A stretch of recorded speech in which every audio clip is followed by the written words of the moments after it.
From Koenigstein Road in the east to Casitas Gap in the west, an orange curtain has descended across the Ojai Valley. This is Ojai Talk of the Town. Hey everyone, Brett Bradigan, editor of your Ojai magazines, the monthly and quarterly. Chris Miller joins us this episode.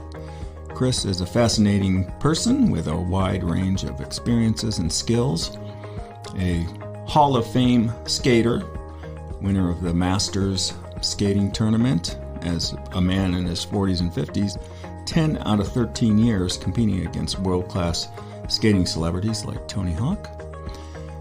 Also deeply involved in the Viore clothing brand, which really blew up during the pandemic, and a designer, an artist, and one of our neighbors here in Ojai. I hope you enjoy anywhere near as much as I did. Hey Chris, thanks for joining me. Yeah, thank you. Thanks for having me. It's very exciting for me. Before I forget, I wanted to ask, did you ever see a movie back in the 2000s called What's Up, Rockers? No, but I did. I recall hearing that title and seeing some stuff about it. Yeah, about these young Latino kids in East Los Angeles that go on this amazing journey with their skateboards through these wealthy neighborhoods in LA. And it was just the kids, the style they had. None of them were actors. They were just kids off the street. Yeah. But they had just so much charisma. It was just really, really amazing. Yeah, there's some cool, I don't know those guys particularly, but there's some cool kind of niches within skateboarding. There's all these different, it is itself a subculture, but then there's all these different, micro cultures within. Sure. And one of the cool things about skateboarding in this day and age is it really is a truly diverse sport, and especially now that there's more women doing it, it's diverse both ethnically and in gender, but it tends to draw these creative kids who, a lot of times are maybe, your typical latchkey kids or a little outside of the mainstream school systems, a little bit rebellious, and those guys were these Latino heavy metal kids, if I remember correctly. Like that was their whole vibe was rockers, which was it was very niche. They were skaters, and anyway, there's a lot of that. There's all these different niches, and I think skateboarding is really cool in the fact that if you're a skater, there's this welcoming culture. People connect around skateboarding. Drop in anywhere, and they relate, and then and it's international, and it's amazing. But it started right here in Southern California, I believe. I mean, I remember when I was a kid, people would take their trucks off their skates and nail them onto a board, but that was not. This is definitely the culture that was organized around it. No, and I think it just started as an offshoot of surf culture, really, in Southern California. Yeah.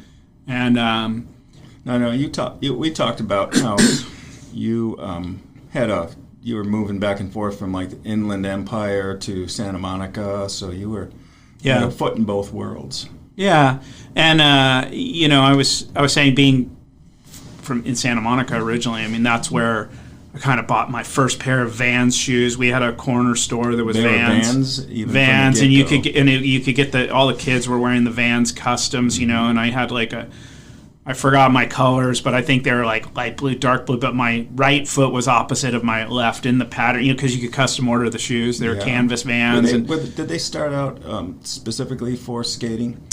I don't know that's what they really started. I don't know that exact detail. I think they were just making kind of that style of shoe, but they were really into skateboarding early on. And I don't know if it's that the skateboarders found them or if they found the skateboarders, but I do think there's been as long as I've been familiar with skateboarding, Vans was always there was a connection there, right? But going back to Santa Monica in the early days, it was kind of this surf skate culture, and even though I actually didn't surf yet, I was too young, and I did start skateboarding there just around the sidewalks of Santa Monica, and Like I said, I had the vans and the. Were you rolling with a crew? No, not really. I mean, I had friends who skated at school. I think our school. I went to Roosevelt Elementary in Santa Monica, and we had this kind of banked asphalt area that was. It wasn't one of the really good ones that you see in the Dogtown movie, but it was this cool slope that was really fun to skate down and pretend it was a wave and that kind of thing. And there were some kids in my school who were really into skating, but it was, like I said, it was still a little bit of a thing you did, but I wouldn't have said, I am a quote-unquote skateboarder. Yeah, there was not a culture built around it yet. Yeah, not Although quite. It was, you're younger than the very first, popularization of that, as evidenced by the Lords of Dogtown, but you're pretty close, right? You're Yeah, I mean, I'm about a decade behind that Yeah. group, but that's just enough that if I was, 8 or 10 years old and just really grown-ups, and they're like 18, 20, or older. But I think the influence of the culture in Santa Monica was surf culture. There was con surfboards.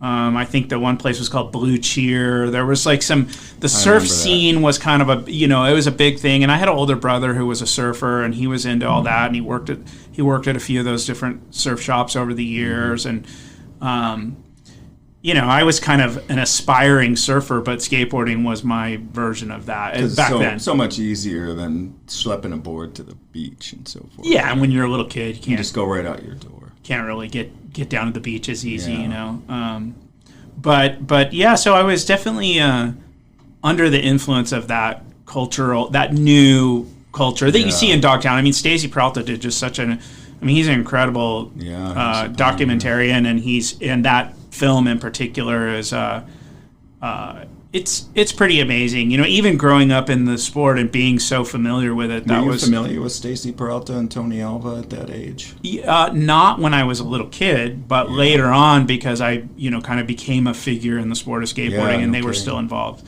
So Stacy is somebody that I'm not really in touch with him as much anymore, but I know him very well and knew him very well, and he was he's an incredible person. He's an amazing. I wasn't. The Bones Brigade, which he did a documentary about that, which was, Tony Hawk and Mike McGill and Steve Caballero and Lance Mountain and that whole team. But Stacy really became this mentor for a lot of people in skateboarding. And he was probably one of the better influences in that world. Yeah, I get that feeling. Because he had a love for the whole culture, that everything that went around with it, and the people who were in it. I definitely feel that he's got a warm embrace of the whole scene. Yeah, and as an amateur skater, for example, when I was younger, you're traveling around with people that are like your team manager, let's say, for a particular sponsor, and in my mind, they felt like they were these adults, but really most of those guys were probably 24, you know what I mean? Yeah. 21, But if you're 12 or 13, then they might as well be 45 or something. Yeah, exactly. But in the end, I look at it as ultimately you're being chaperoned by a 21-year-old kid. We'll talk about that. Sometimes they weren't the best chaperones, Yeah. So Stacy was a great figure within the sport. I mean, even if you weren't part of Bones Brigade or whatever, just being around him, you would know that and be. At least I certainly was impressed by him and influenced by him for sure. Yeah, there was. I don't remember exactly where I saw this. Sean Penn was talking or something, or Stacy was on a stage with Stacy Peralta, who made some comments about, I loved your films, and Sean Penn goes, wait a minute, Stacy, I heard about you long before you heard about me. Because he was so influential in that whole Santa Monica, Malibu scene. But Lords of Dogtown, I think the key moment for me from watching that was that big drought of 77, 78, somewhere in there. Yeah. All these people drained their pools. These latchkey kids, as you said, were just roaming wild in these backyards and just dropping into these pools, and how amazing that would have been. Yeah, so I have a good story that for me was one of those memorable events that kind of shaped my destiny as it relates to skateboarding anyway. So in Santa Monica, I had a friend who had a paper route, And I would just sometimes tag along with him and help him on his route so we could go fast, so he could kind of get it done faster. Finish early and go hang out. So we're out, and he goes, "Oh yeah," and we had never been skated a pool or anything like that, really, Just culverts and such. Just stuff around town, these little schoolyard banks and different stuff like that. I think one of our friends had a little ramp built in their driveway, but it wasn't anything.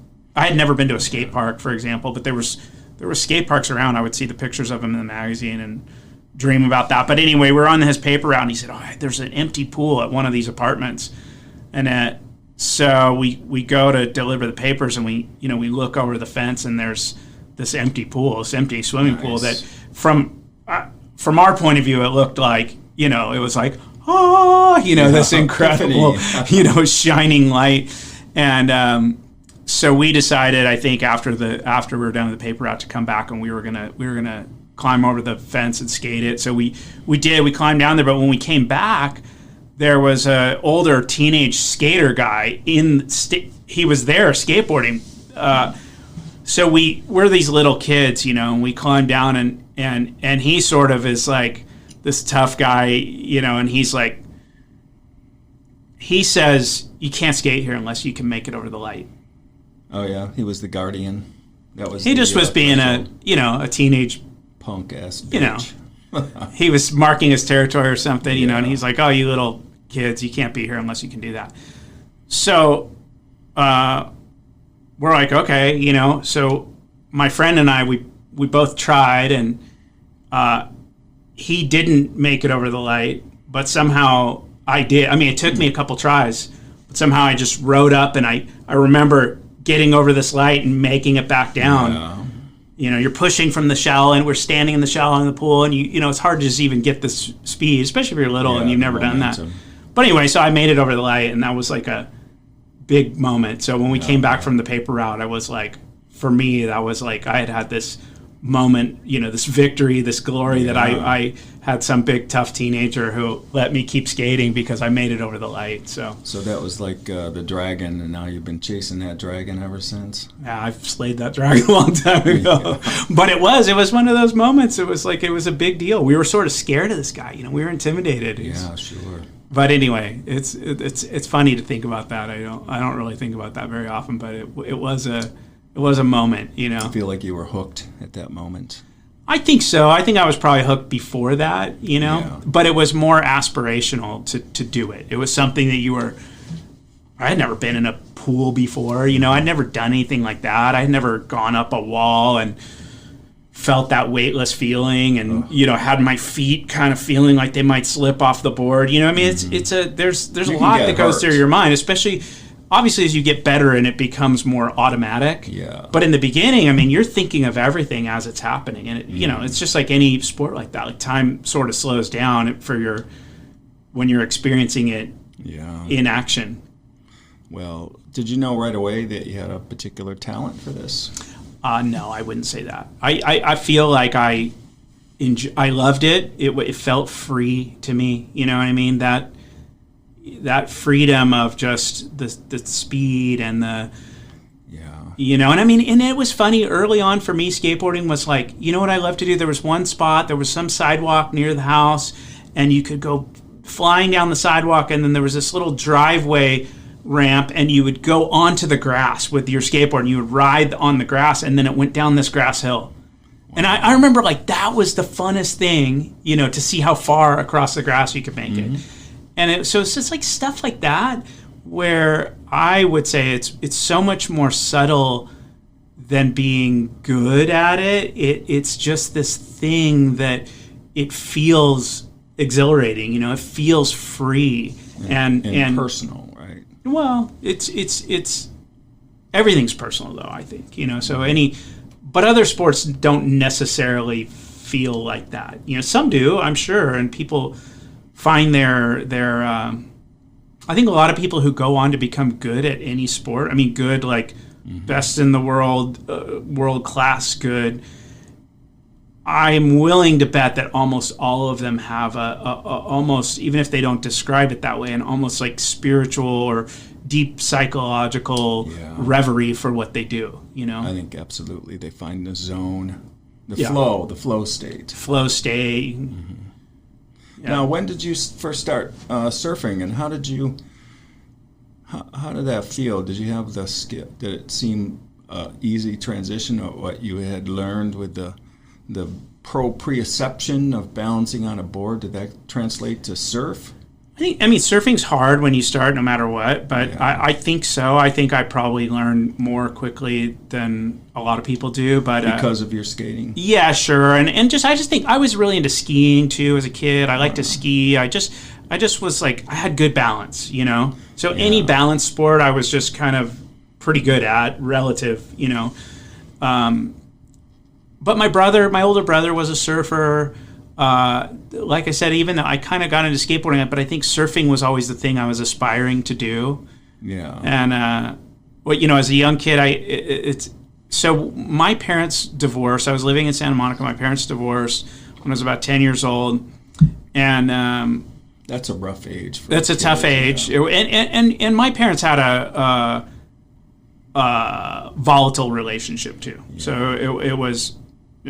I mean, as a kid, you don't want your parents to split up, but it was probably good that they did, right? Yeah. But we had a lot of turmoil in the home, and so I think that was also why it was such an escape for me, you know, because it was something I could just do to get out of the house and be on my own and be distracted from that. But so when my parents actually divorced, they sent me and my sister, actually. And how many siblings? So I have 2 sisters and 1 brother who are all older. I'm the youngest. But we went to go live with our aunt in Tallahassee, Florida. Wow. And we lived there for a year, and I went to school out there, and that was quite an experience going from Santa Monica, California to Tallahassee. But you know, one of the things that I had was my aunt lived on this hill in Tallahassee, and it was a great skateboard hill. Were other kids skating it as well? Zero. I never saw anybody skateboard there. The whole time I was there, no one. No, but I kind of came from where all my friends were skateboarding and zipping around the neighborhood, you know. And so I went to Tallahassee, but I had this like experience of this hill in front of the house, and same thing. I would go down the hill and kind of slalom down, and then I would zoom into the driveway and you know do my thing. And I was out in Tallahassee pretending that I was surfing down the hill, you know. So that was a thing. And then when I came back to after that, I came back and kind of found out that my parents were actually divorced. And like I said, I spent about a year out in Tallahassee. And did it hit different for you than it did for your sibling? Not to get too lost on that. That's not what we're here to talk about. But I'm just curious about divorce. Well, divorce hits. Yes, absolutely. So, you know, I think the experience of my brother, who is about 8 years older than me, was quite a bit different as the young adult of the family, you know. And I think he was more in that conflict in lots of ways. Because of how many years he was in. And in a lot of ways, my older brother became a very, and maybe always was, but was like a fatherly influence to me. You know? Yeah, that's great. My brothers are 13 and 15 years older than me. Yeah, so that's a big... It's like having 3 dads. Yeah. So I have that kind of relationship with my older brother too. It's great. And my older sister as well. And then my other sister is more closer in age to me. She's older, but we were more peers. Yeah, peers. And she, when we were little, she hated me. I was too annoying for her because she was a teenage girl and I was just a little punk. Yeah, but you know, so that we all experience the same things, but we all have different memories of them in different ways. It's weird. I have conversations with my siblings, and I'm like, really? That's how it was? It's like, feels like we had everybody's got their own set of parents that just seem to be so different. Like, these memories don't match up at all. It's no, and then I think you also... I would say this is part of the evolution. Then you go and have kids of your own, and then you experience parenthood, and then that enables you to see maybe your parents with a little more compassion. Yeah, and perspective. And then you know, and even I went through a divorce, and my experience as an adult going through a divorce was really psychologically shaped by my experience as a 10-year-old, And both good and bad, or just bad? Well, no, I would say not in the case of that, not good, but good, not good in the experience, but bringing up these deep and, maybe disturbing memories, but at the same time gaining new perspective on, as an adult, on not only your own life, but maybe forgiving your parents a little bit. Absolutely, that's what I was going to say. Yeah. So I think that's the good. That's the silver ever tell lining. them that? Well, you can call them right now. No, both of my parents are deceased. So no. But I didn't have a bad relationship with my parents. I was relatively close with both of them, and much closer with my mom than my dad. But still, I always maintained a good relationship with both of my parents until they passed. But and I still have a good relationship with them in my heart and soul. Sure. And so, but that experience was an opportunity to forgive and understand them a little bit more. Of course, all the years later, because in that time it was very difficult. Yeah, so it's hard to imagine even. From the perspective of years, you're like that. You got to go back and give that little boy some nurture, Yeah. I know when I passed my dad's age, when he died at age 60, and when I turned 60, I was just stuck on a loop of remembering everything that I went through with my father, and he was a really good dad. And it's in my brothers. I had them on a podcast. They went through the same thing when they turned 60, reflecting on father, and it's like almost an Oedipal thing, like you've surpassed your father in a way, Sure. It was interesting. Well, and isn't life so like that? Like there's these rites of passage, and it's funny because we're talking about my background in skateboarding, and it's such a youth culture, and it's there's this, I think in a positive way, but it's kind of a rebellious sport, and it's got all this. It is. That's so very much of the reflective of the age of people who are really doing it. It's like teens and young 20s mostly. Although some of us old guys, you're still out there. Some of us old guys are still skating. But I think that the culture, the subculture of it is, it's kind of like rock and roll in a way, like where it really can. Music in general, but that rebellious streak kind of seems to often define people's teenage years. And then you see it later on as you become an adult. What a pain in the ass you were. And you're like, these annoying teenagers. No, but it's a funny experience, right? Those are the moments in life that we're always learning. I think we're going to just keep learning and discovering new things until we're gone. If we're lucky. Yeah, hopefully. Yeah. So you're back in California. Now, you mentioned, I think earlier when we were talking, you said not San Bernardino, but Riverside? So that's what happened. So we moved back from Tallahassee, and my mom was going back to college at Cal Poly Pomona. So that's right, Claremont. So she was out there, so we moved to Claremont.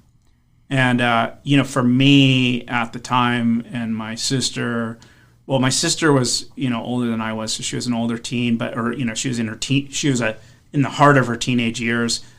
She hated it. She was really miserable. Because she didn't know anybody. It was torture. Yeah. And with the beach, there's this culture of like, when you live at the beach or in a beach town, that's like a cool place to be because all these people come and visit your town and you've got the beach. I feel that in Ojai too. Oh yeah. I know exactly what you're talking about. So we were like, can't believe we live inland. I didn't care, but I did, but I didn't. But it was, that was that whole experience of moving into all of a sudden we're living with a single mom. We were broke, we were on food stamps. My mom was piecing together a living and barely paying her rent and all those things. And, here's a shout out to all the single moms in the world. Yeah. That's pretty amazing. Yeah. So, that was a big change, and then we're in a new community, and we were sort of Claremont's a nice town, especially now. Yeah, it's a big college town. But it was a little bit different. Like my mom found like the cheapest apartment you could find in Claremont, which was right on the border of Pomona, and like 4 blocks away from us. This was kind of in the height of the gang the Bloods and Crips scene, that sort of became so prevalent in the 80s and 90s. And this neighborhood, the Islands, was like 4 blocks away from us, and it was one of the worst crime neighborhoods in Pomona, which is not really that nice. I mean, it's gotten nicer. All those places have gotten a little bit more gentrified, but so it was just a whole new environment, and it was like a different experience. And I was this little blonde-haired, blue-eyed surfer kid coming to school, and I was getting in only because I had to. Not that I was starting them, but I was getting in fights at school. And it was the culture at school was like there was a fight every day after school. Oh yeah, it was like a spectator sport. I remember those days, and that gnawing feeling in your stomach, when you were going to have to show up and most likely get your ass kicked. Yeah. So for me, that was all of a sudden, again, another reason where I came into the school environment. It was so different. I was such a outsider to that. And maybe in some ways being in Tallahassee for a year before that probably prepared me a little bit, because Tallahassee was definitely not California beach culture. So I came there, but my mom discovered a skate park because she wanted to find something that she knew I would be excited about. And so it turns out that there are some really great skate parks in that area. And one of the best skate parks in the world, which was called the Pipeline Skate Park, which I didn't know this at the time, was, ended up being probably one of the most legendary. I've heard of it. That's how visible it is. Yeah, it's in Upland, and it became over the years, one of the most legendary skate parks in the world, and it ended up shaping and influencing skateboarding. And so first we went to this little skate park that was at like an amusement park. It was called it was the Grand Prix. They had like go-karts and big arcade, and fun. My mom picked that one because all the terrain of the skate park was painted different colors, so it looked really cool. Yeah. It looked like pretty to her, and so we went there. But it ended up being which I loved it actually. The Grand Prix was great, but there wasn't very many kids that skated there because the Pipeline was this bigger, better park that was just only a few miles away, and I didn't know about that yet, but I found out about it from some people who would come to the Grand Prix and skate, and so anyway, then I started going to the Pipeline, and it was like my home away from home. And was that where you found your tribe? Well, I think so, and I think that also I went to the Pipeline. I ended up switching schools to a different school in Claremont. Why? Because the culture at the school where I was beat up all the time. Yeah, getting forced into fighting people, and I didn't want to go to school anymore. And we were in a district where there were some pretty good schools, and I got to go to Sycamore School in Claremont, and I met Ben Harper, the musician there. He was in my class, and that was essentially that was the school next to the Claremont colleges where all these kids whose families were more academic and artsy, and it was a very I don't want to say it wasn't a Montessori school, but it was a different type of learning environment that was much more a public school. It's public school, but it was much more open to creativity and learning, and we had anyway, and it was a great experience. It was probably my best experience in my entire academic career, which was not all that long, but still from a public school experience, it was amazing. So and I met some kids who were into skateboarding there, and they are the ones who took me to Pipeline Skate Park. Yeah, my friends Joaquin and Pascal, his little brother, and we went to the skate park, and then I started going, and then basically the skate park sort of became my my daycare for my mom, So I would go literally every day and just skateboard all day, until my mom would usually pick me up at closing time, which was pretty late, like 10 p.m. Really? Wow. Yeah. So I'd just be there all day. But the skate park was run by a family. It was a family business, the Hoffman family, and Stan Hoffman and Jean Hoffman were the matriarch and patriarch of the family, and they were mostly there all the time. Yeah. And their son Don was the younger guy who was into it, and they had another son who was those guys were probably in their 20s, and they were the ones who somehow got their parents into running this business. But it was not a bad environment to be in. It was, definitely there was lots of kids and teenagers influencing other teenagers, but it was sort of regulated by Stan and Jean, and so they sort of became my proxy surrogate family. Parents or certainly influential figures and mentors in ways. Mm-hmm. Now, did you manifest your talents at that? Is that where you first realized that, wow, I can do all these tricks, I'm good at this? Well, again, I think I was just loving it, and it was a big kind of escape for me from my home life. But I eventually, through the skate park, it turns out there was a whole league of skateboard competitions going on at all these skate parks. So there must have been, I don't know what the number was, but I would just guess throughout SoCal there was probably 40 or 50 skate parks at the time. Yeah, now this was the very earliest iteration of skate culture, right? It's gone through a bunch of ups and downs, I think. So this was early 80s. Yeah. It was kind of coming off of the heels of Tony Alva, Stacy Peralta, Jay Adams, the Dogtown thing. And that era, the Inland Empire, that was known as the Badlands. So Dogtown was Dogtown, that was the Badlands, And so there was a whole slew of skaters like Steve Alba and Scott Dunlap and Kevin Anderson and all these names that were I'm friends and became very under the influence of Steve Alba and his younger brother Mickey. They were both pro skaters, and they kind of took me under their wing a little later on. But when I first got out there, it was just these were. It was the same impression that you would have of the Dogtown guys. If I saw Tony Alva, it was he wasn't a peer. He was a guy who was 10 years older. I was just a little kid. But, I met all these other kids from the neighboring communities, and we got on a skateboard. But within, I would say, a year or two, the sort of sport and industry kind of started dying. And it got really small. And this is early 80s. Early 80s.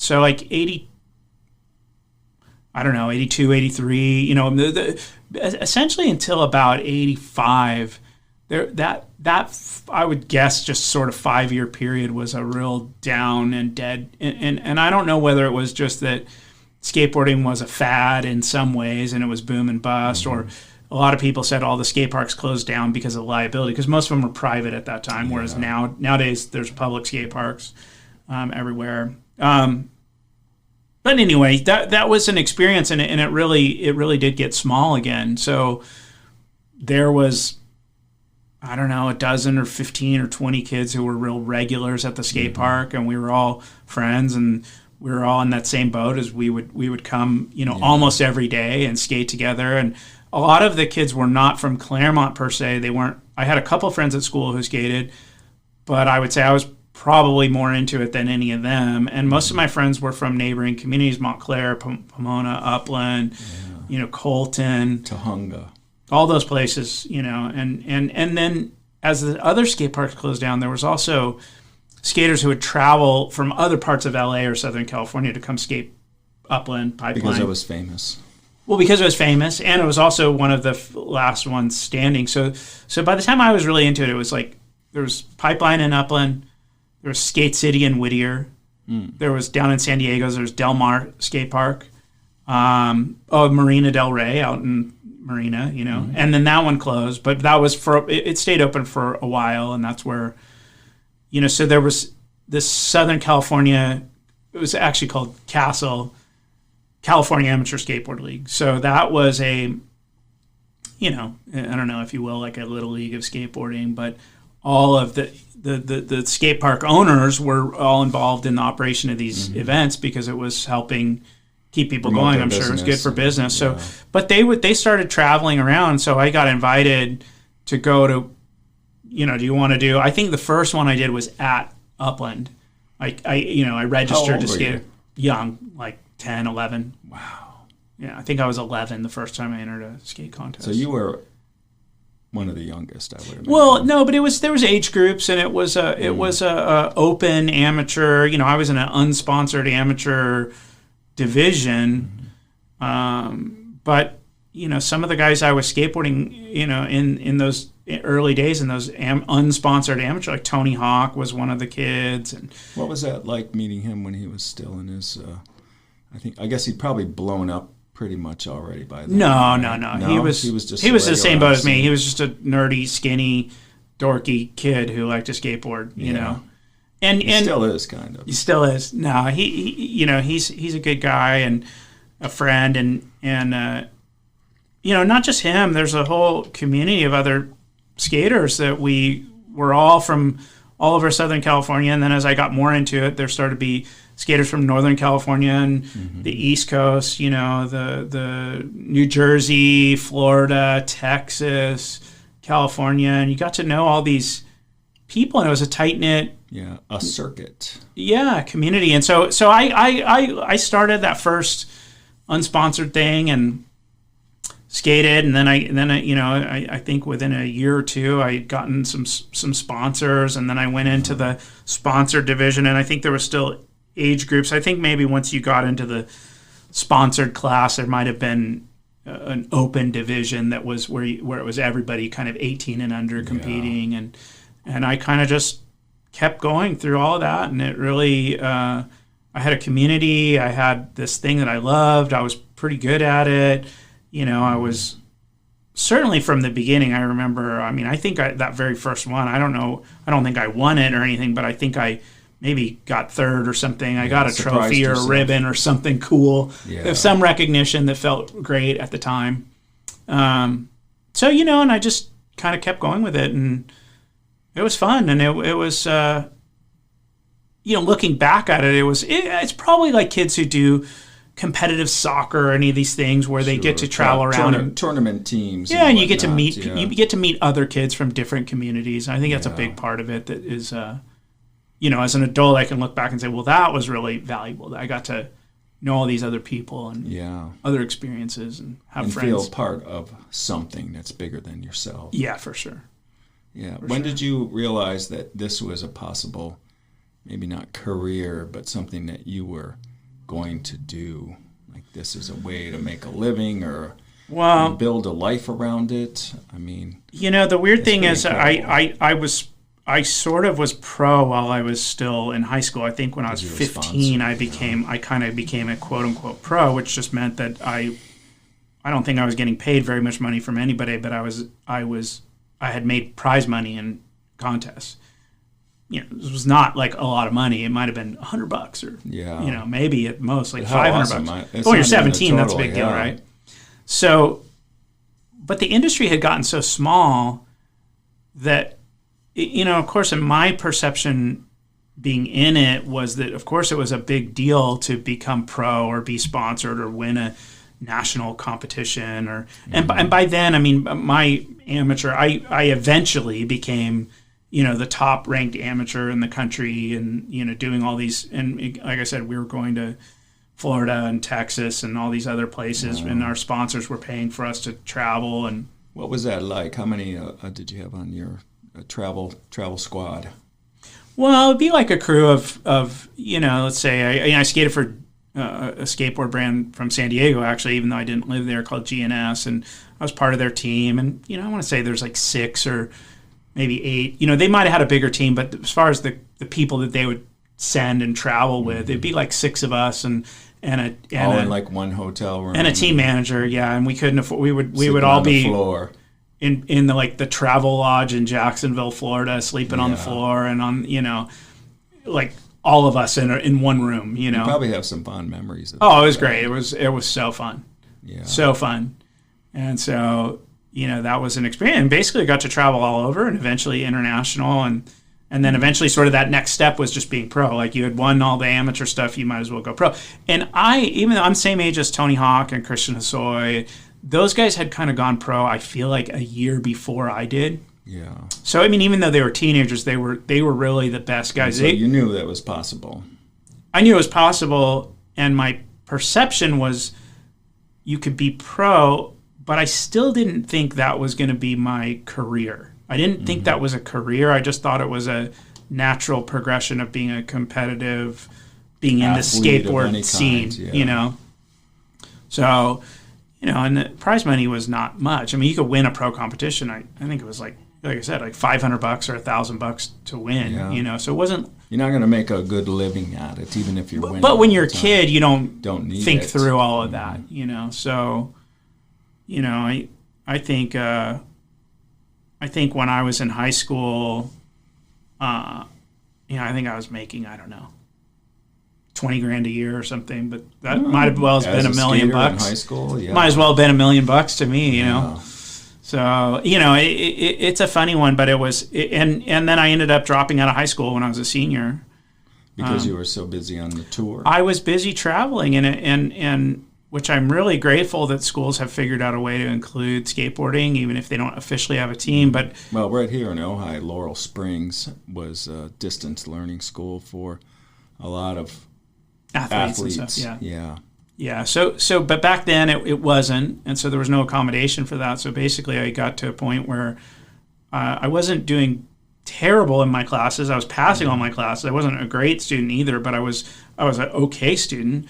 But because they declared me truant, you know, because I missed too many days, it was sort of like I got kicked out of school. Like when you were 16 or even earlier? No, I was older. By then I was actually, I must have been 17, 18. So it was right when my senior, the sad thing is that was like literally the semester before my graduation. But, you know, it hasn't hurt me that I don't have a high school diploma. Sure. What's the difference? But anyway, but you know, it wasn't really recognized by the school, you know, as a viable legitimate thing. Yeah. So, you know, anyway, I just kind of dove deep into it, and in hindsight, as an adult, I could look at what the scale of what it was back then, and if the adult me probably would have advised the teenage me not to do it, you know, because it's not a sure thing, and it was really nobody was making a real living. And just because it worked for you, you have like a selection bias that,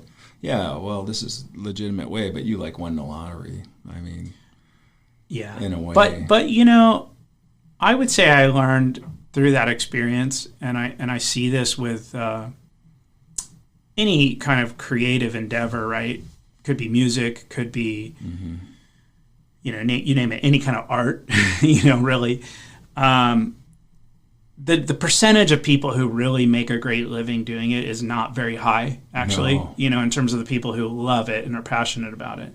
So I think it's just like any of that. But I learned in skateboarding, you know, some of the people who made it and were the quote unquote best at it were sort of prodigies and were naturally gifted, you know, talented, mega talented.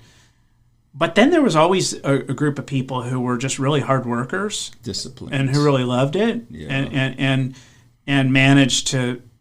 Maybe they weren't the people winning every competition and getting the biggest sponsorships, but they carved a niche out for themselves, you know. And so there's always that path, and I think I was a relative late bloomer. Like I said, a lot of my peers were pros and were really the best guys in the world already at like 15, 16, 17. Wow. And it took me a little while longer to reach that strata. Yeah, to be considered somebody who was competing to win. It took me a few more years. I thought I was a late bloomer and getting old, but, you know, I was really like 20, you know. I mean, it was it was a few years later. It wasn't when I was a great amateur at 15. I wasn't a great pro at 15 or 16. You know, it took me a couple of years to get comfortable in the competing and doing those things. But, you know, but I always had sponsors, and I was always kind of earning a living and one step in front of the other and growing within it until, you know, at some point I did find myself as one of the top 3 to 5 guys where I was consistently winning or placing in competitions and earning a really good living. What was the relationships with the sponsors? Did you find them? They find you? What is it? Just free gear and travel expenses? I think that's how it started. But I was kind of in this like feeder system of these amateur competitions, and the whole industry is based in Southern California. Yeah. So they kind of find you, and it starts out with maybe somebody, like I said, Steve Alva kind of took me under his wing, and he had sponsors, Santa Cruz and Independent, and all these different sponsors, and basically, he personally started giving me boards and product to use, and then eventually those companies like Santa Cruz Skateboards was like my first sponsor, and it was because of Salba that I got connected with them, and eventually I kind of graduated from him giving me a few boards on the side to the company actually giving me monthly packages and. And then I ended up. What was your obligation to them? Did you have to just to wear all their gear and be at the events and get your picture taken and make sure that they magazines, get exposure? Yeah, and I had for example, I ended up as an 11-year-old kid. I ended up on the cover of Thrasher magazine. I think I might have seen it. Was like the third issue ever of Thrasher. 11 years old. Yeah. Was that your calling card for a while? Like everybody in that world was like, "Oh, that's that kid." I don't know. It's funny because I think just because it was so grassroots and small that didn't seem like the biggest deal. It did. I mean, for sure, I was so stoked and excited about that. That it was a big deal relative to this little mini universe I was in. But that was when skateboarding was really small, and Thrasher came out, and it was more like a fanzine. A fanzine. And it was a professional zine. You know what I mean? It was slightly more professional, you know? But it was one Spike Jones worked with. What was his, that magazine? There was a magazine he shot photos for called Power Edge, I think. Is that what it was? Yeah. It was a very punk scene, right? Wasn't that? Yeah. That was sort of the edgy, hardcore. Well, let's go back to the ups and downs of the cultural currents of skateboarding. When did it start to take off again? When did you? Well, that's what I was saying. So that was all this was transpiring in kind of that, mid '80s, let's say. And it was a very small scene, but it was very tight knit. And then somehow, because I remember as a freshman in high school, it was like most of my friends, they knew I skateboarded, but they really didn't even know I was going to all these. They didn't really think anything of it. It was like in my high school culture, it was like a bigger deal to be on the soccer team or the football team or something like that. And so, and I wasn't such an outsider that I was like hating or clashing those kids. I was actually friends with a lot of kids who were on the soccer team at my school, and that was kind of like the people I hung out with. And really, there's only one or two kids that skated. So that was when I was a freshman. Mm-hmm. By the time I was a junior, this new generation, this younger kid, the freshmen, when I was a junior and senior, all these freshman kids were into skateboarding. And they were kind of looked up to me. Yeah, and they were like, wow, like pioneer. You're a sponsored skateboarder, or by the time I was a senior, it's like you're a pro. And so you must have had lots of clout in high school for being professional. For a minute, in a way, it was still a smaller thing. But I remember my immediate peers and friends were like, why is that kid talking to you? Like, how do all these people know you?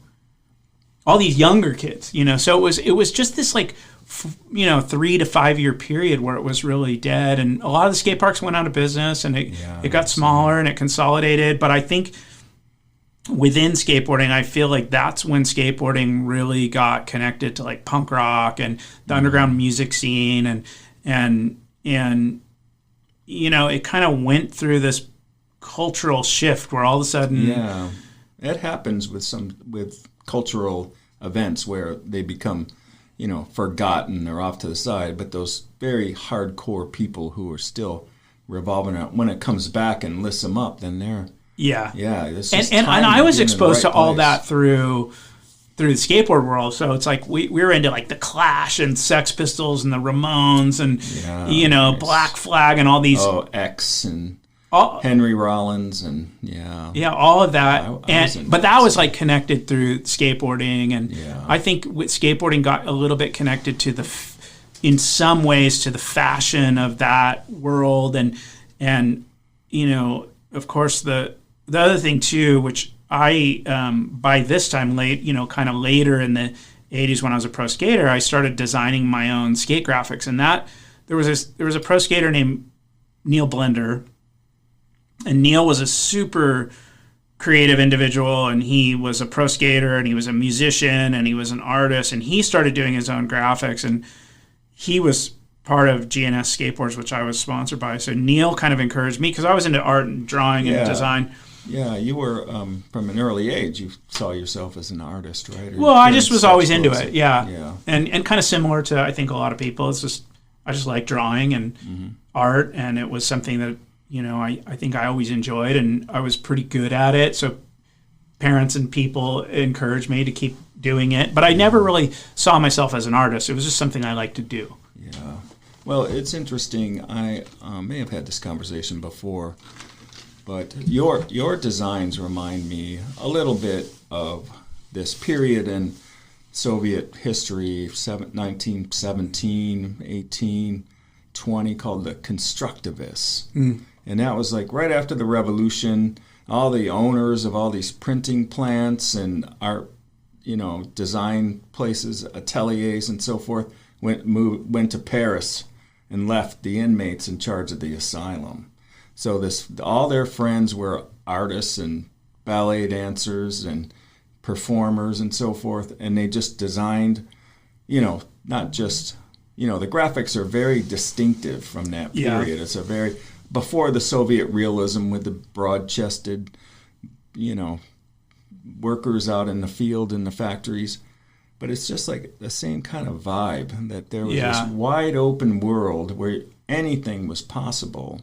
And there wasn't that many people that were into it, but it didn't matter. You're doing it for each other. Yeah. Yeah. Did you feel that? Like, this is for our people. Like, it became, with skateboard graphics, it became, before that era, it was almost like, for lack of a better word, mostly like branded and almost like automotive inspired graphics, like stripes, and it's kind of surfy, I guess, in that regard, because GNS was a surf brand too. So, before the era with Neil Blender and myself and others, when we started doing our graphics, it was like a branded, sporty looking graphic, kind of surfy. Well, with Neil in particular, and then later many others, including myself, it sort of became it was really influenced by album cover art. So it became a thing that it was personal expression, and skateboarding sort of started to take on this more artistic kind of culture. Yeah, distinctive. Well, and it wasn't so much you were a quote unquote competitive athlete. It was more like, this is your expression. You are almost a performer. You were almost more of a artist in motion than a sportsman. Artist in motion, I love that. And I think that the idea with skate graphics was to be a personal expression, whether you were the artist or not, because some people didn't, somebody like Tony Hawkers, he didn't draw his own graphics, but it was always meant to be an expression of who somehow representation. And you would know at a glance that was Tony. Yeah, and so when you go into a skateboard shop and the wall is just covered with all these graphics, and like I said, for me, I was an artist. My influences, in a big way, was all the rock posters and album covers, and I was even influenced by stuff from the 60s and 70s, and like Rick Griffin, and all these like kind of, not that I wasn't into the Grateful Dead.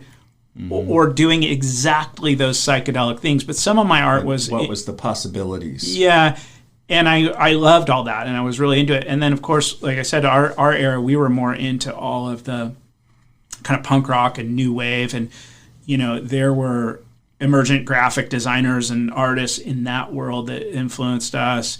And so I kind of... that was more for me, poster art, screen printed art, like that's what I saw as art. And of course, on the more fine art side, I loved, Max Ernst. I loved all the surrealists and of course like Picasso and all of these kind of more famous mainstream artists that who were rebels and outsiders in their in their time, and so that was kind of another area of interest to me, and again, the skateboard art was just a personal expression. We definitely did not think of it as a product that we were trying to maximize sales. It was meant to be a expression of who you were and a representation of your personality, Yeah. Well, you've done pretty well for yourself in that regard. I mean, in addition to the competition, I'm just curious, at what point did you start doing designs for other skaters, and when did... Yeah, pretty early on. I did some designs. I did some graphics for a few friends, and in a pretty limited way. But I did do that, and I was part of this skateboard company called Schmidt Sticks, and I started doing all my graphics, and that was when skateboarding got really big. So this would have been like 89, 1990. Yeah, why was that? Was it video games or just I the think cultural cachet? Yeah, it just caught on, and that's when it first became kind of quote unquote big. That's when skate contests started going into arenas, and there started to be... It did blow up, I remember.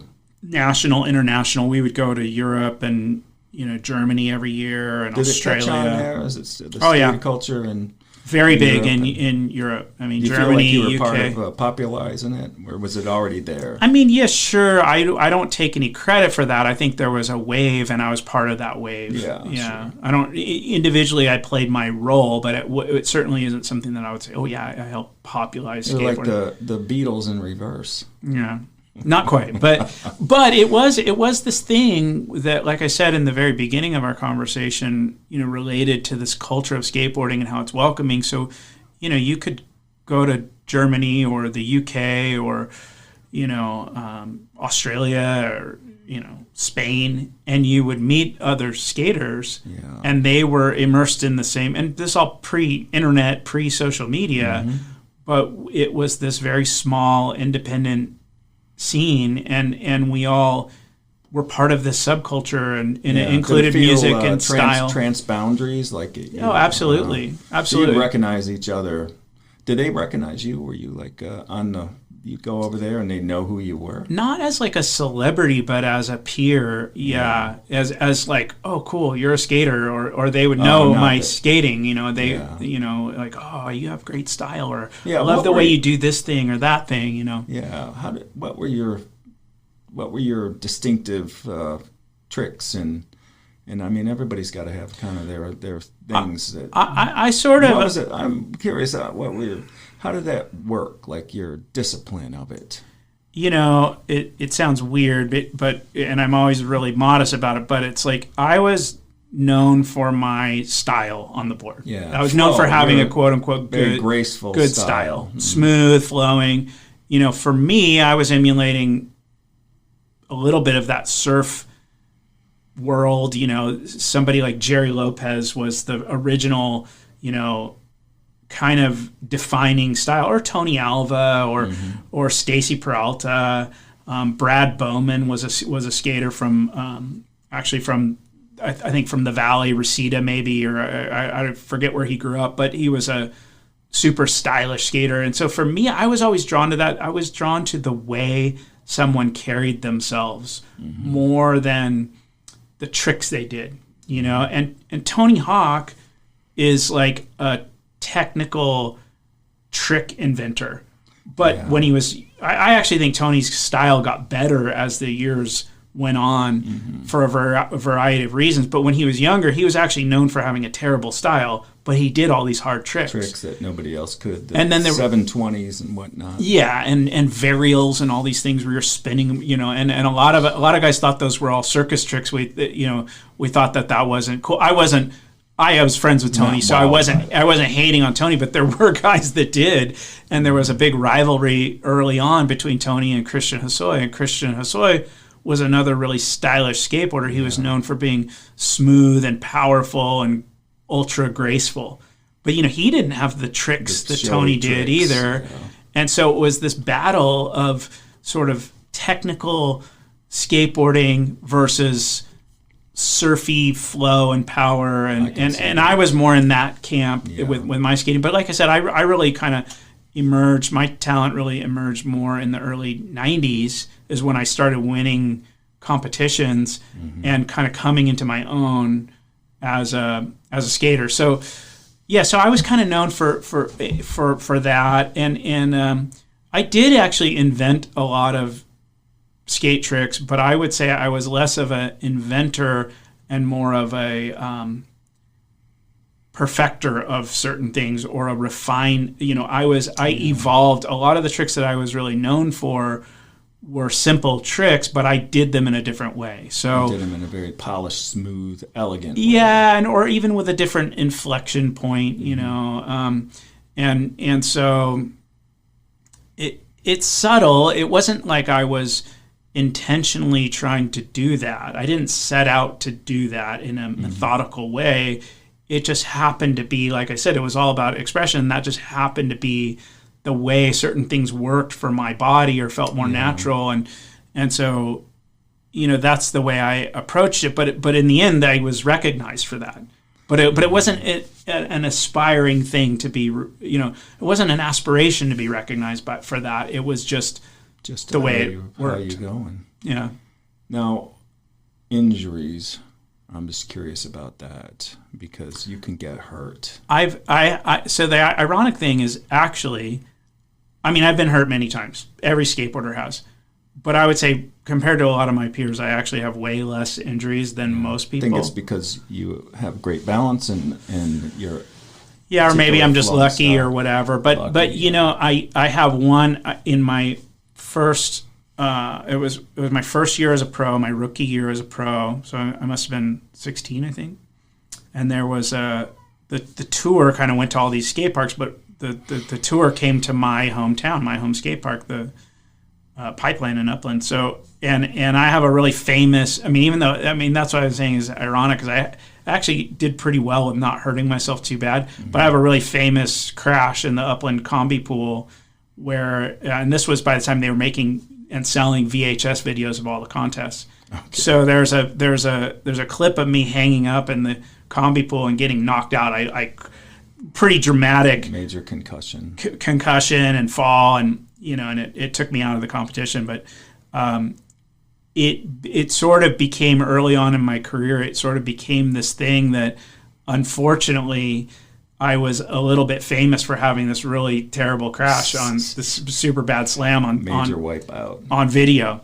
So that was a little bit of a thing that I think early on I wanted to overcome that. I really wanted to be known not for the guy that crashed and burned, but stuck the landing. The agony of defeat. It'd be like being that guy in the ABC Wild World of Sports who crashed on the skis, right?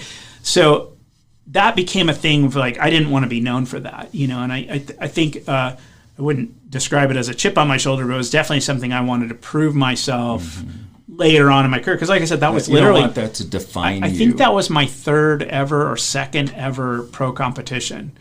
And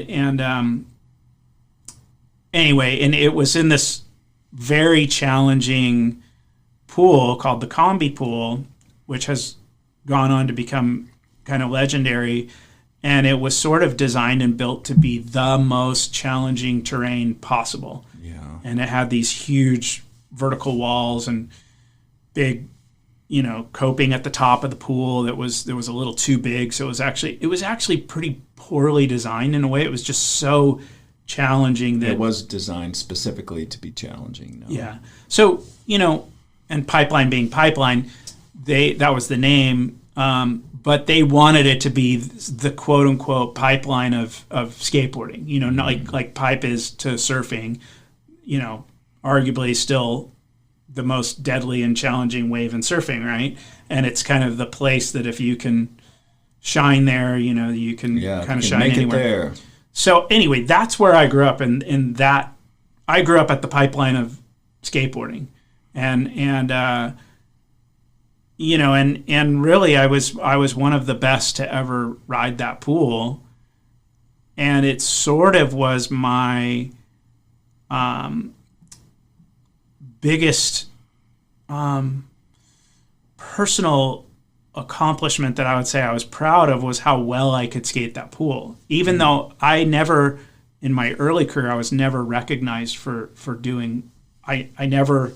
That was the last competition I ever had at that place, and because of the highlight reel was just me crashing, the world never knew. And this was kind of before skateboard videos and all of this stuff, so it was kind of like I had some really famous still photographs from there that Grant Britton, who's one of the premier, if not the premier skate photographer. Yeah, you guys have had a close relationship for a long time, huh? Yeah, so I had some really well-known still images that were taken there, but there was never, other than me crashing, there was never any video really that became really well-known. So I always wanted to be known for my personal expression, my skateboarding in the combi pool. That was sort of my favorite medium, if you will. Yeah. So back to the entrepreneurial side. When did that first become part of your? When did that first become part of your? Well, I think it started because I was into doing art. I was, like I said, I was working with Schmidt Sticks, who was my sponsor. I started laying out some ads, and got into early graphic design on the first Mac computers and Corel Draw. Yeah, even before that, Mac Paint, where I was doing hand laid up, cutting Rubylith and hand drawing and doing drafting and learning this like hands-on manual art of the very last gasp of the manual art of laying out a magazine Paste ad. up. Yeah,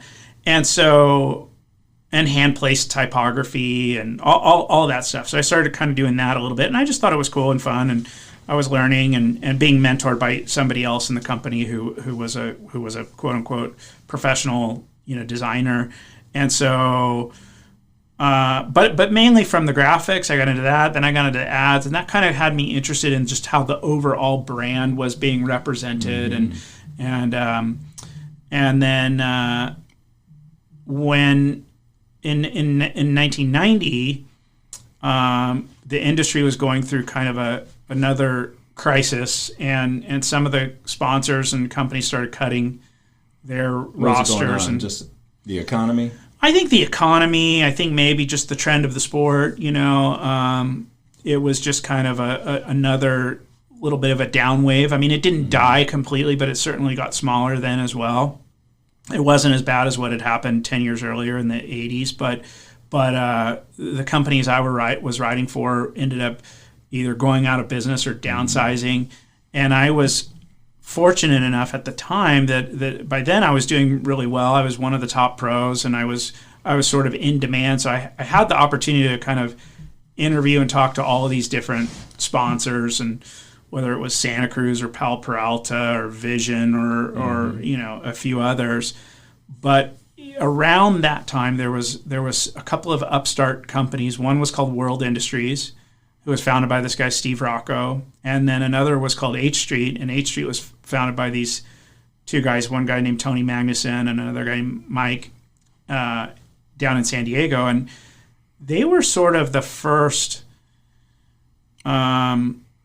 video-oriented companies. They were sort of rebellious at the time. They were very DIY and kind of anti-establishment, if you can be that even within the world of skateboarding. Yeah, what establishment means in skaters. The big brands at the time, that the industry was dominated by 4 or 5 brands, and they were all owned by what we thought of as like older non-skaters.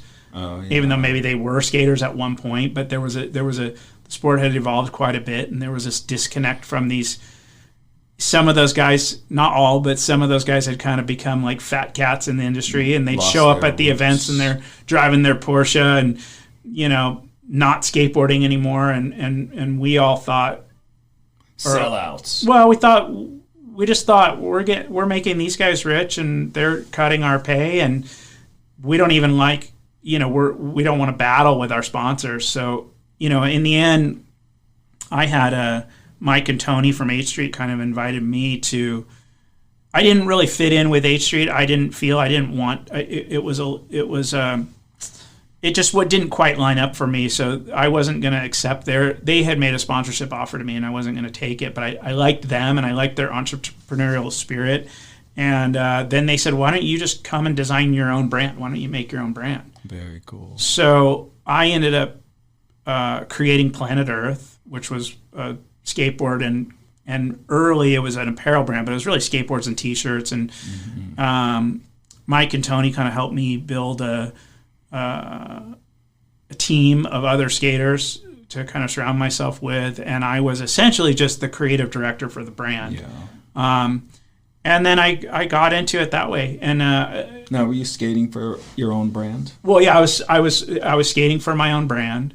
I went from with Schmidt Sticks, which was another brand that I was sponsored by before that. I mean, I had one of the best-selling boards in the industry. I had this graphic with this like dog character on it, and kind of a human, anthropomorphic, human body, dog head illustration. But anyway, that ended up being one of the best-selling skateboards in the industry at the time. So so it wasn't like giant money or anything, but I was definitely making $150,000 a year or something at that point, and my board royalties were pretty big. So for me it all happened very suddenly, but for me to start my own brand, I kind of had enough recognition to do that. Sounds like a natural progression. And essentially just keep my graphic style of art. And I was doing all the art for all the boards we made and the T-shirts and everything, and kind of went over to this, create this Planet Earth concept. And we were also one of the, it was so early on. It's kind of pathetic compared to something like Patagonia or anything like that. But I still had some inclination of doing kind of I remember I did a skateboard, and we donated royalties from the board to World Wildlife Fund. And we were trying to do some things that were sort of eco-friendly in a way. That wasn't really the point of the brand, but that was part of it. Natural affinity. So, we had some other aspirations, but that's how it started. And then, unbeknownst to me, H Street was having its own struggles. Within like a year, they had a big breakup between the partners, and they split up and went their separate ways. And I was kind of left with Planet Earth, even though I had a licensing deal with H Street, with the choice of either shut it down or start running it myself. Mm-hmm. So in 1992, that's really when I became a full-time entrepreneur. And, I started running the company and learning how to do it all. And it was me and a sales guy and a couple, low-level people who were helpers, and we just did it all. Everything. Did it all. Do you look back fondly on those days? Oh, yeah, absolutely. It was great. Yeah. I learned so much. And it was really, in a way, the industry was struggling, but in a way it was such a benefit for, myself and a few other people who were doing the same thing, who kind of struck out on our own and started these real DIY skate brands. We had the benefit of we weren't competing against the Nikes of the world. Everyone was small. And we were all learning in a way as we went. And even though I didn't think of it that way at the time, I think by being one of those people that was always open-minded and interested and curious about everything, not everybody who was a sponsored skateboarder was in talking to their sponsor and asking questions and learning and trying to do graphics or lay out ads or do those things. So I did have this bit of an education informally of like coming in and being mentored by my skate sponsors early on. Mm-hmm. So by the time I started the company, at least I had an idea of what the business was. Of what the business was and how to do it. Yeah. Not a very good one, but I did, learn it as I went. And it was a small enough industry that there was a little bit of room for trial and error. Yeah. So that's how it started. And then it grew. And by 1997, the industry had kind of gotten pretty big again, and I was doing fairly well. I was doing, a few $1 million in sales, and was at least earning a living, not a really very good one, but at least I was making a wage, And a lot of people don't understand on the entrepreneurial side that all the expenses you got to front and how difficult it is to get your vendors to pay, and it's a hustle. Yeah, you set your own hours though, 24/7. That's what I'm telling you. That's right. So I was and during that time I kind of had a vision that I kind of saw what had happened in the surf business. And, the big brands were all apparel companies. They weren't really the board brands. They were all the clothing companies and Quicksilver and Billabong. And is that higher markups or just the volume? Just the volume, I think. Away from just because more people can buy it than the ones who are actually doing sport, the surfing, exclusively. So, and I had been sponsored by Billabong Clothing as a skater for a long time, and Bob Hurley, who later on went on to start Hurley, he was running Billabong USA, and Bob was an early mentor of mine, and another guy who was in his world similar, and then he was a surfer who started doing board shorts and apparel and learned the garment industry, and he had always been a great example, incredible guy, just super good guy. With anybody in the surf industry would tell you that. But I had my exposure to him being sponsored by him for skateboarding, and I learned a lot about the apparel industry through him. And I kind of thought, surf apparel is big, maybe skate apparel will be big. So I sort of veered off in that direction with Planet Earth. We still made skateboards, the actual skate decks, but we started getting into clothing, and I really just learned the garment industry hands-on myself. The rag trade. Yeah, so I started schmata hustling. Driving around Southern California to downtown LA, going to the garment district, buying fabric. That's, if anybody hasn't been to the garment district, it's worth just for the scene. It's quite something. It is quite something. And it definitely was quite something in early 90s. Unknown caller. So I was out there buying rolls of denim on the from jobbers, which is kind of the second. You're generally getting second quality, fabrics and stuff, and leftovers and remnants and so forth from bigger production runs. But there's no minimum, so you buy them. And I was working with sewers and actually there was a garment industry in San Diego at the time. So I was. Oh yeah, when did you move to San Diego? Yeah, so I'd moved because my sponsors were from San Diego. So at some point. I had a brief stint in Ventura after high school for 2 years. So I lived there in 87, 88. Cool. And then I moved down to San Diego for two reasons. All my sponsors were down there. And my first wife, she was at USD going to college. And I met her actually at Isla Vista in Santa Barbara. But we met on Halloween. And then I moved down there chasing the girl. Halloween in Isla Vista. Yeah. So I moved down there for that, for the girl and the sponsorship, and also Ventura just didn't have a skateboard scene at all. There was definitely a surf scene, though. Yeah, and there was a few skaters, and they were really cool and good people. But sort of off the point, did you ever read William Finnegan's Barbarian Days? I love that book. Yeah. Oh my God, I'm not a surfer, but I found that book mesmerizing. Great book. Yeah. Yeah, he's got a section about the trestles and some of the surf spots in Ventura. Yeah. That's really fun. Yeah. So anyway, I moved down to San Diego. I moved down to Encinitas, and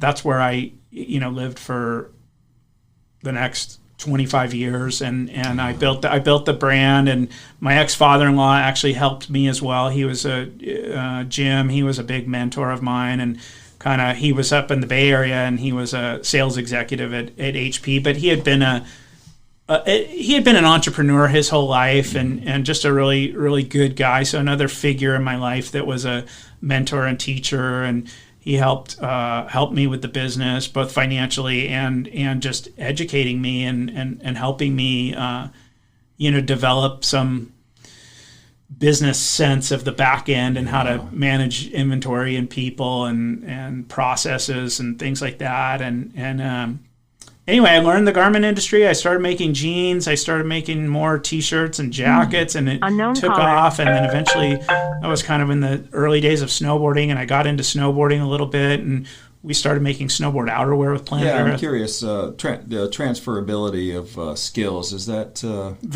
snowboarding and skating, I would say, even more than surfing and skating. Yeah. There's a big crossover both ways.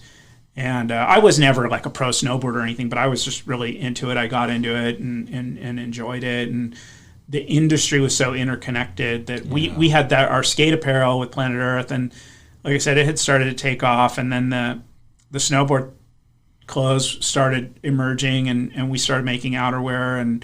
And I got really into that. I love the technical design of apparel, and I love the purpose-built product. I love that it's not just fashion. It's got a functional requirement. And so I actually got really into outerwear design myself.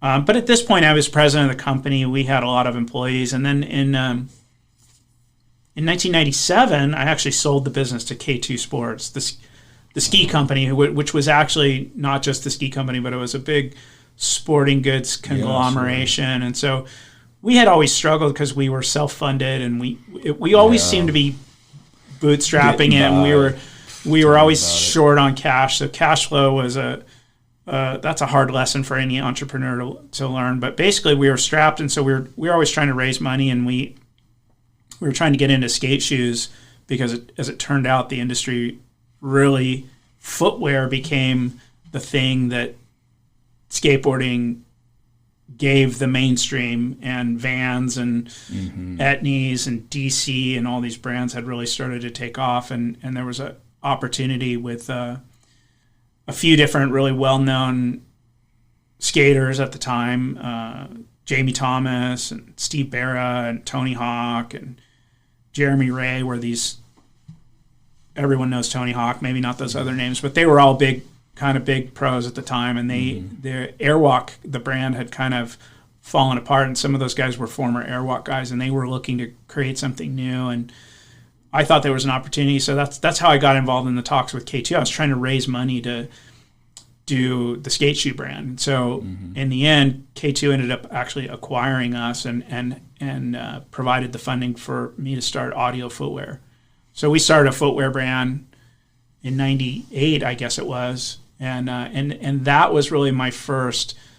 I think Planet Earth had done really well. It was doing millions in sales, but it was, like I said, it was always a bit of a challenge because it was always underfunded. It certainly wasn't like the biggest brand in the industry, but I was proud of it anyway. And we had a real family vibe in the office and with the athletes and the employees. Corporate culture is so important. Yeah, and I learned a lot about that, kind of organically, but it definitely was something that also as a business legacy I'm really proud of.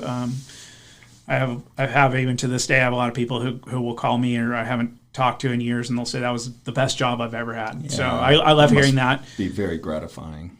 But anyway, so we did Audio Footwear, and that really took off, and it became this huge brand that was, was doing $70 million in sales, and we had like 100 employees, and it got really big, and then. So you this was your baby. You made this thing happen. Yeah, me and a few other people, but I was the president of the company. Funding from K2 to, not have to be scraping by on cash flow all the time. Yeah.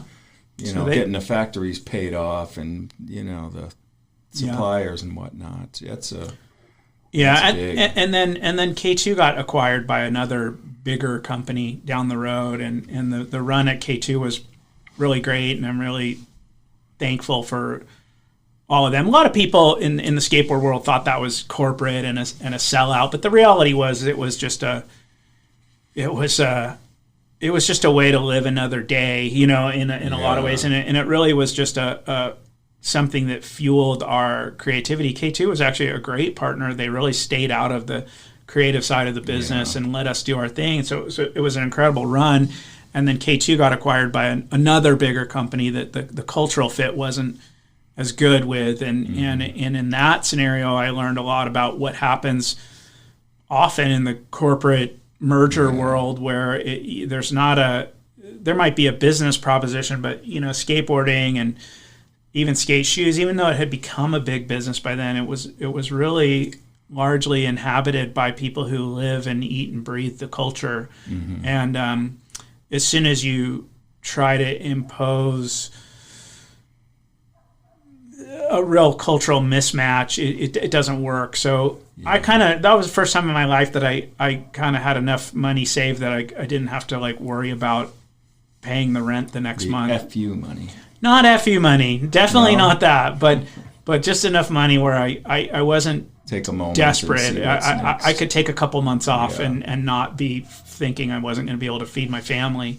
So I left the company and that's when I started doing a lot of work with the X Games. And you said NBC. And NBC Sports, yeah. So I started with X Games and I started out as a on-air commentator, analyst, and seems like you'd be perfectly positioned for that job. I did great, and it was new to me, and I thought it was just a fun side gig. It was never meant to be my main career. But then they had a lot of issues because they were such a mainstream event and broadcast company coming into a niche sport, so there was a lot of disconnect on the cultural and even just the competitions and the courses and the ramps and all the things they were doing. So they needed help, and there was an opportunity to start consulting on the event side and on the marketing side and branding and all of that. So I started doing a little bit of consulting, and then eventually that turned into an opportunity to go work for NBC Sports with their X Games. Is that Rune Arledge, or that's after his time? I don't know. The name didn't ring a bell. Okay. No. So there was a guy named Wade Martin who was working with NBC. And actually, his company, Ally Sports, was a joint venture between Viacom and NBC Sports. Okay. So we were half MTV and half NBC. Sumner Redstone was Viacom. Yeah. And so that was an interesting whole new world, another chapter in my career that somehow turned into a decade-long career as You've been in every angle of this culture. It's pretty learning impressive. media, and in a lot of ways that was a fun and a new experience, a big growth chapter for me just professionally. But it also ultimately was being a translator of a niche lifestyle sport to a mainstream audience, and somehow I think I was able to do that and articulate it in a way that the executives at NBC and ESPN could understand, but also vice versa. And I could explain to skaters how these the credibility, how this was helping them and a benefit. But I would say both of those things were not always. There was a big segment of the core skate audience that really hated those. Just the idea. Yeah. So maybe the purity of the sport. Yeah. So in that sense, it was an interesting thing. But I think it's an ongoing evolution. And now you have skateboarding in the Olympics, and of course it's still on ESPN. And the other thing that was a good learning opportunity is that was really the era where when I first started, television ratings were still really big, but everything, of course, has gone digital.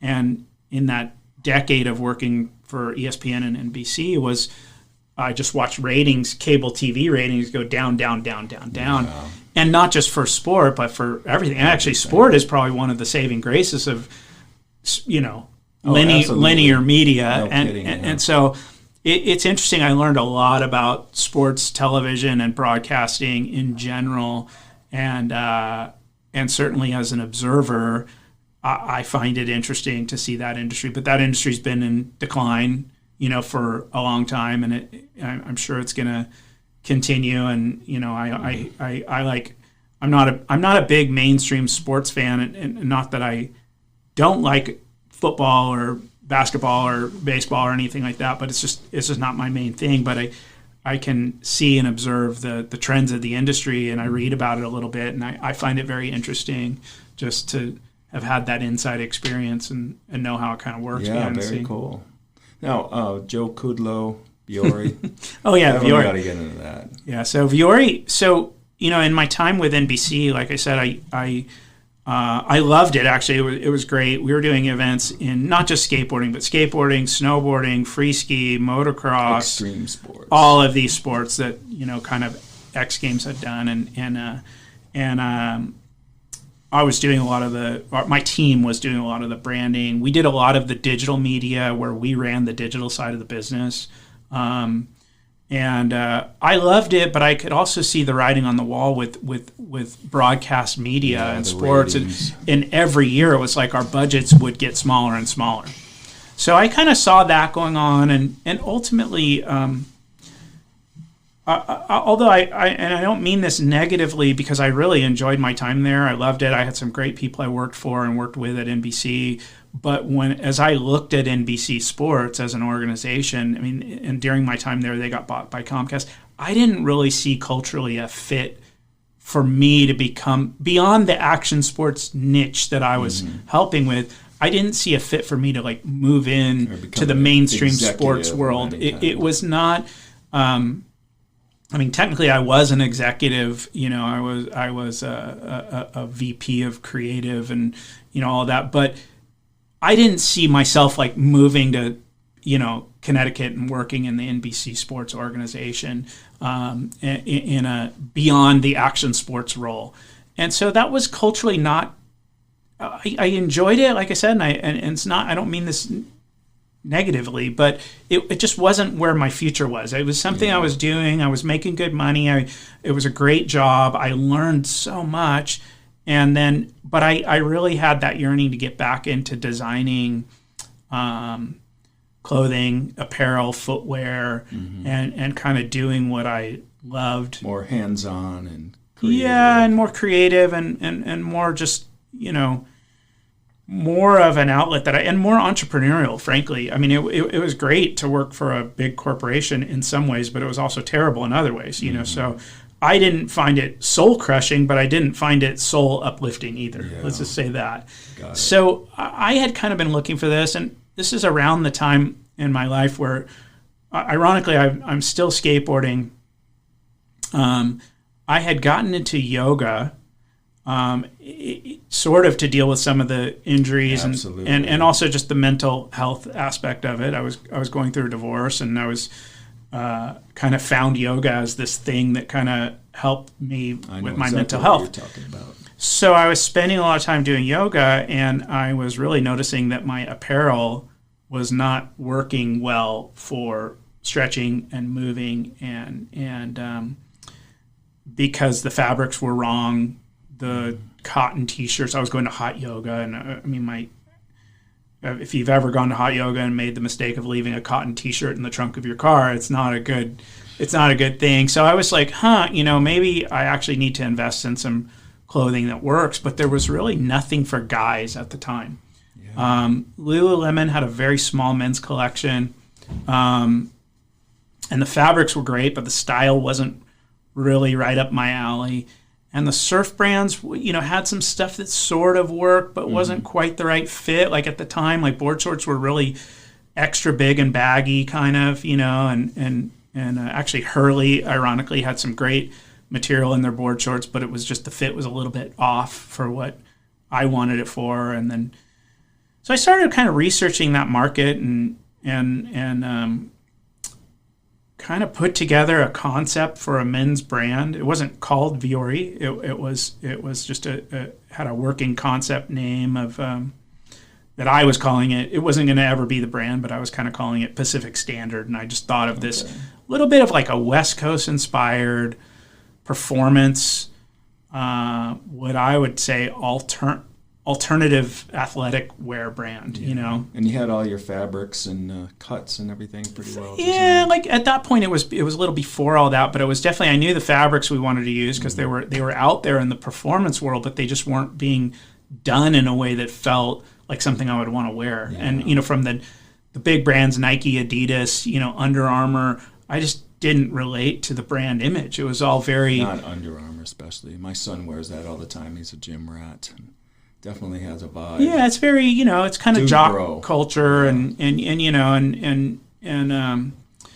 so in the end, and when I looked at what Lululemon had become a pretty big brand in the women's space, especially, and if you looked at what they were doing for women, I could see it from a design definition point of view, and they were creating these really stylish and everyday wear athletic wear. That was their genius, I think, that these are clothes you can wear all the time. They sort of invented this athleisure concept that's what it's become called. But I looked at that and I'm like, why isn't anybody doing that for men? So I kind of sort of started exploring that concept, which was right around the time that my wife, Lauren, my current wife. Was she your yoga teacher? I was going to her yoga studio in Encinitas. And so at the yoga studio, and she and I had become friends, and this is long before we were romantically involved or anything, but we were friends. And she said, I kind of was talking about my concept of this apparel, idea. And she said, you should meet my friend Joe Kudla. So Lauren introduced Joe and I. Another student? He was also another yoga student. Nice. So we got to know each other, and we sort of hit it off. And Joe, ironically, was working on a very similar concept, and he already had the brand name. He already had Viore, which I didn't have. What does Viore mean? I don't even know. Well, it actually means mountain and finish. Okay. So, and for Joe, he's kind of the inventor of that name for the branding. He described Viore, the mountain, as more the aspirational mountain of climbing, and reaching the summit. And Joe's he's a surfer and a yogi but he grew up skiing, and he's actually into mountaineering too. And he's every year him and a couple of his buddies go on these big climbs, and so that was something he really related to, was just the kind of the joy of the journey, the challenge, the accomplishment, the effort.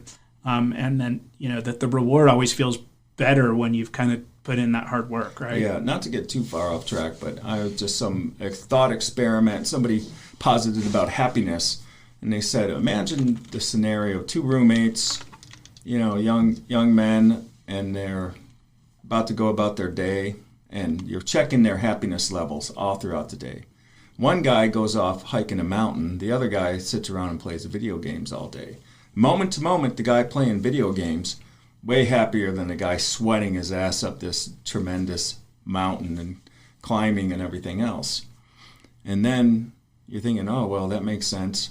But then who really is happier at the end of the day? The one who, summited and saw this grand vista and soaked it all in and got that exercise in the fresh air?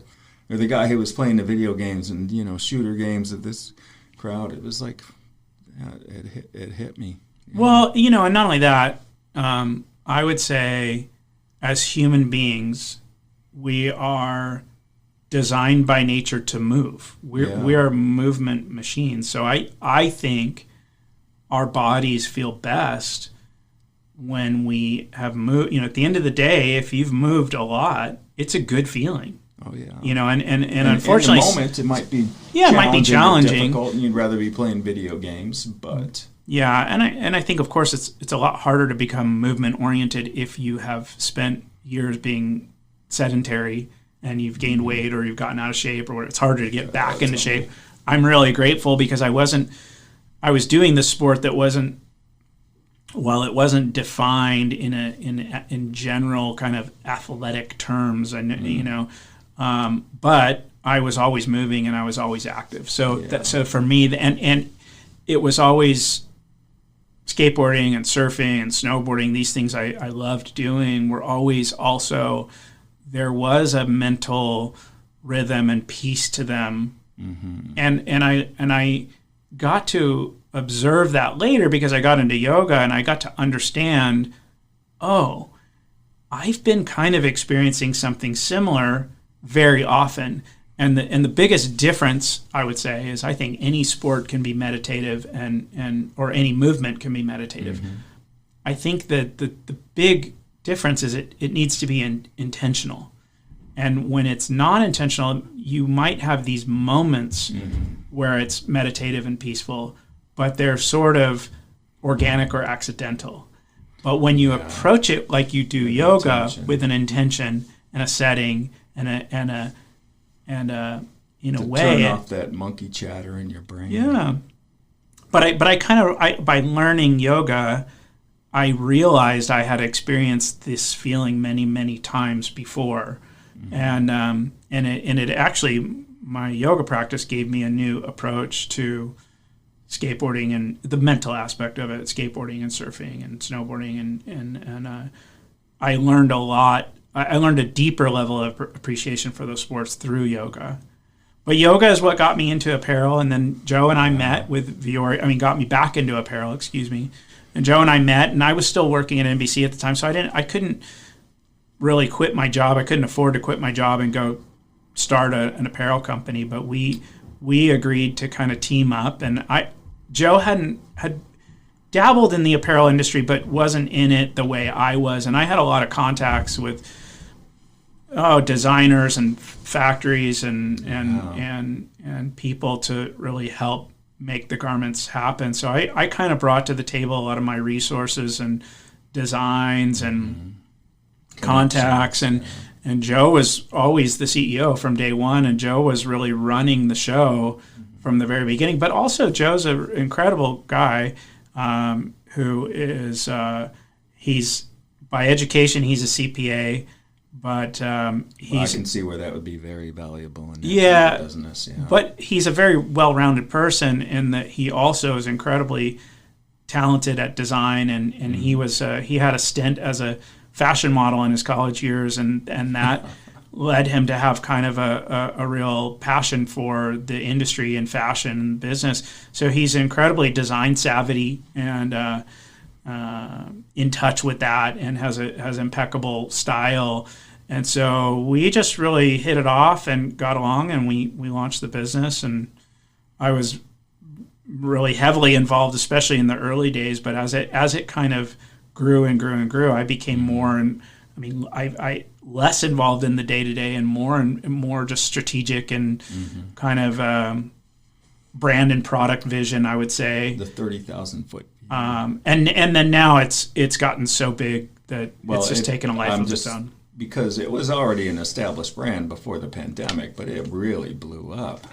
I mean, there must have been moments early in the pandemic whether you wondered if that was the end of the world. Yeah, I mean, Viore had been. Did you know that it was going to blow up like that? Yeah, I mean, of course we didn't know that, but I would say, we were already on a really incredible growth trajectory in the early days. I mean, the first maybe year or two was a little bit like you're not sure if it's going to work or not, but it kind of did take off to a scale where I think pretty early on I'm like, this is a viable business. How big it's going to be, I don't know, but it's going to be, this brand is going to make it, right? I didn't know if that was going to mean that Joe earned a living from it and that was about it, or whether it was going to be we were going to have 10 employees or 50 or more, So it was growing. It was on a trajectory, and then actually we were doing quite well, and then the pandemic hit, and of course nobody knew what was happening. And I think our objective was to hopefully not lay anybody off, and we definitely were projecting that sales were going to be down. Yeah. And we just hoped that we would stay in business and not have to let anybody go. Yeah. And then this is full credit to Joe, because this was a brave bet. But we were people ask me a lot about the success of Viore, and one, I think we have an incredible brand and an incredible team who does all that. We have great product that feels good to wear. Yeah, it's really comfort's comfortable. Very important. And it, obviously taste and style is, in the eye of the beholder, but I think it's great, stylish product. It's sort of is stuff that a lot of different types of people could wear pretty easily. So it's great product. It's a great brand. But also we were one of the first wave of companies to advertise on social media.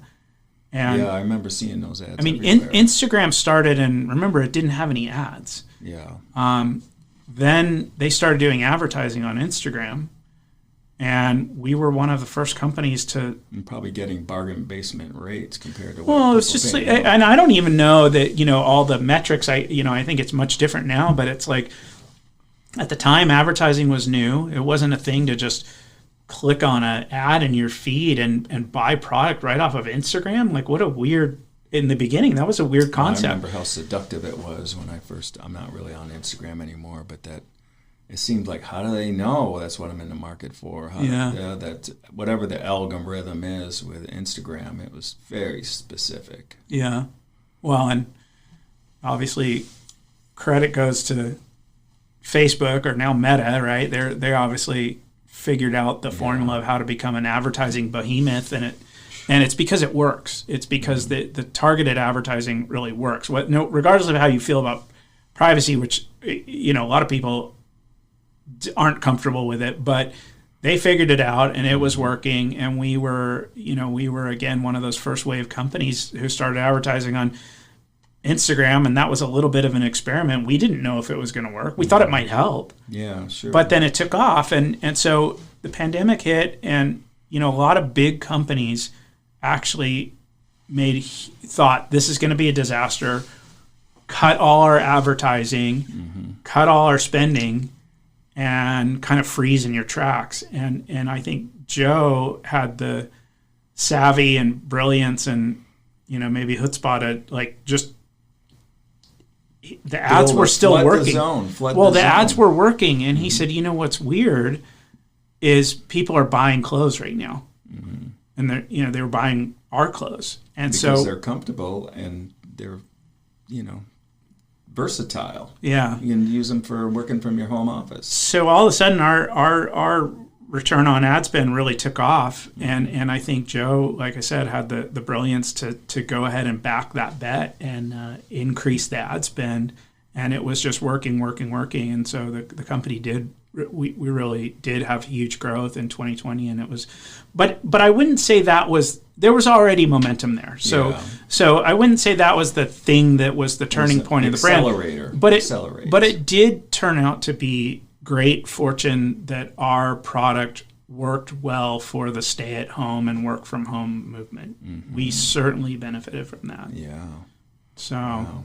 We getting close to 2 hours here. I know you got a lot of editing to do. I could go on and on and on. But how did you and Lauren end up in Ojai? Well, so Ojai was like I said, I had this little experience. I lived in Ventura for a couple of years.